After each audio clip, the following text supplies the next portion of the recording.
Adventure Time's main landmass, known as the Land of OOO, changes drastically in the future of the series, as shown in multiple episodes prior to the finale and during. In this video, I'll be discussing these episodes and how OOO may have gotten to this more desolate, rundown, and even more apocalyptic feeling point in the world than what it was during the time period shown in the show. Our first glimpse of this world's future, presumably 1,000 years later, is in the episode titled Lemonhope Part 2. In this episode, an elderly Lemonhope returns to the Land of OOO, but it is now devoid of life and in ruins. Finn and Jake's tree fort reaches above the clouds, and the Candy Kingdom looks very similar to the abandoned city shown in the episode Simon and Marcy, which took place after the events of the Mushroom War. As shown in the series finale and further shown in Fiona and Cake, humans came to the Land of OOO and built their own futuristic island. It seems the humans' futuristic buildings came over to the Candy Kingdom, and my guess is that this resulted in a war happening all over again. And yes, I suppose this could have just been a fight between humans, but there's definitely a high chance that it was the humans against the Candy people, as the humans definitely did hold a fear of these quote-unquote monsters when they lived on the islands. And this could have ended with the humans bombing the land, leaving PB to create the obviously upgraded version of the Prizeball Guardians we see in the future in order to protect the Candy citizens. Or it's possible that a Catalyst comet came once more and brought a new age of change. But if that is the case, I am really curious how BMO and Sweet Pea survived. Either way, what truly did happen is unknown, and all we can do is speculate and theorize.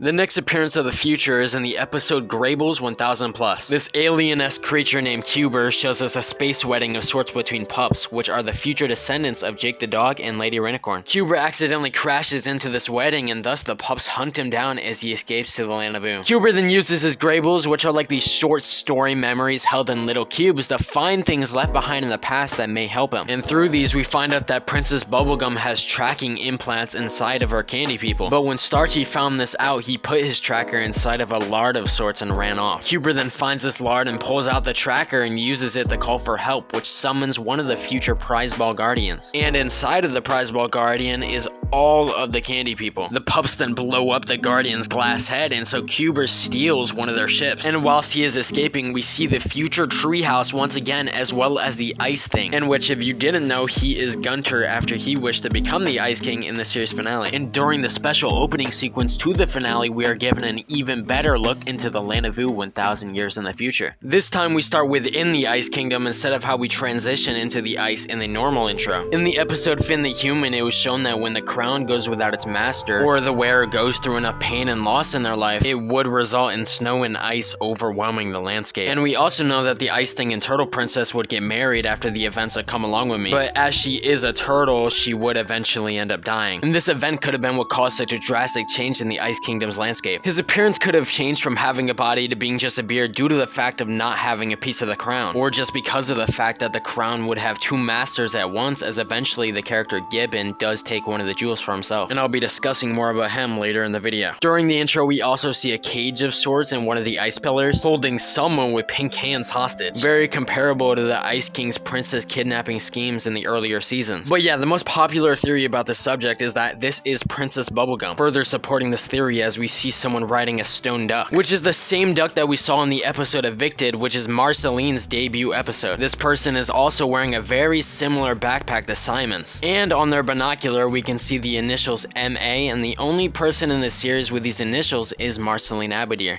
We then see the Pup Kingdom, which is the future land of the descendants of Jake and Lady Rainicorn. The Pup Kingdom seems to be governed by the character known as Gibbon, who is the son of Jake's daughter Charlie. And we can actually learn more about this character with the storyboard notes made by Steve Wolfhard. Gibbon is pup number 7, as he is the next pup to be born after Bronwyn, who is number 6. Gibbon is also born with a power titled PP, but it gets stolen. But Gibbon eventually steals one of the Ice Thing's jewels and gains new powers, such as being able to shoot pink ice and gain immortality. And this could be the reason why there's such an antagonistic relationship between the two portrayed in the opening. Gibbon is also shown to have mommy issues of sorts, and it's possible that he never had a father figure, as one was never shown in his first appearance in the episode Daddy-Daughter Card Wars. And this could have made the loss of his mother very difficult to overcome. But nonetheless, there's a bunch of notes on other pups that live in the kingdom, but a lot of them have supposedly gotten their powers extinguished at birth. And it's also shown that Gibbon learned a power called Power Extinguishment. I think due to the fact that Gibbon had his original birth power stolen, he decided that the other pups weren't allowed to have theirs either.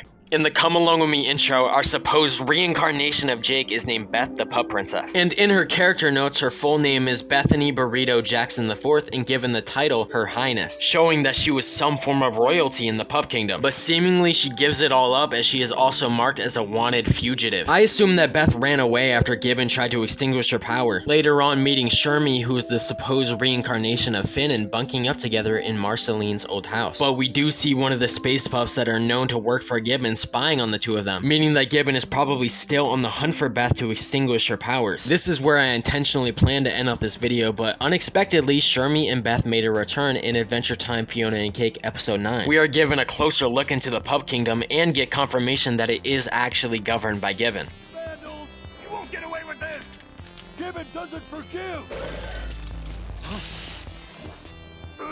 It is then revealed that Beth has a step-by-step plan in order to overthrow the government and defeat Gibbon by making a literal revolutionary army. That's about all I wanted to mention, but yeah, I'm curious if they showed them because they're planning to do a spin-off for them. I mean, now they have executed some form of plot and definitely could do one. But nonetheless, that is about everything we know about the Land of OOO 1000 years in the future of Adventure Time. Subscribe for more Adventure Time content and check out my other social medias linked down below. But until the next video, peace out.